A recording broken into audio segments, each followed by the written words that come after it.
K9 safe animal આ જામનગર શહેરનું પ્રથમ શેલ્ટર હોમ છે જ્યાં અબોલ પ્રાણીઓની સારવાર થાય છે, જેની શરૂઆત 8 વર્ષ અગાઉ હર્ષ જાનીએ કરી હતી. પોતાનો જીવ જોખમમાં મૂકીને પણ હર્ષભાઈ અબોલ પશુઓને બચાવી રહ્યા છે.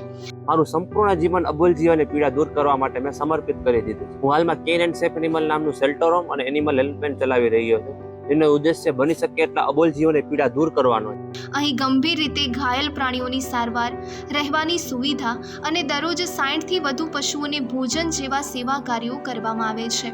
તેમનું કહેવું છે કે ગાયો માટે તો ગૌશાળા છે, પણ નાના પશુ પક્ષીઓ માટે કંઈ જ ન હતું. માટે તેમણે આ આશ્રય સ્થાનનો વિચાર આવ્યો જ્યાં દરેક પ્રકારના અબોલ જીવોને આશ્રય મળી રહે. મને પણ આટલા વર્ષોની મહેનત બાદ એક પુરસ્કાર મળ્યો, જેમાંથી 2 દયાળુ વ્યક્તિએ મને મદદ કરી. જેમાંથી એક વ્યક્તિએ મને થોડા વર્ષો આ સેવા કરવા માટે તેને જગ્યા વાપરવા આપી અને બીજા વ્યક્તિએ મને આર્થિક સહયોગ કર્યો. હર્ષભાઈનો આ નિસ્વાર્થ અવાચકો પ્રત્યેનો પ્રેમ આપણને પણ પ્રાણીઓની મદદ કરવા પ્રેરિત કરે છે. તમે પણ સંસ્થામાં યથાશક્તિ મદદ કરી આ મહાન કાર્યમાં સહભાગી બની શકો છો. અને આવી વધુ પ્રાણી પ્રેમીની કહાનીઓ માટે ધ બેટર ઇન્ડિયા ગુજરાતીને ફોલો કરો.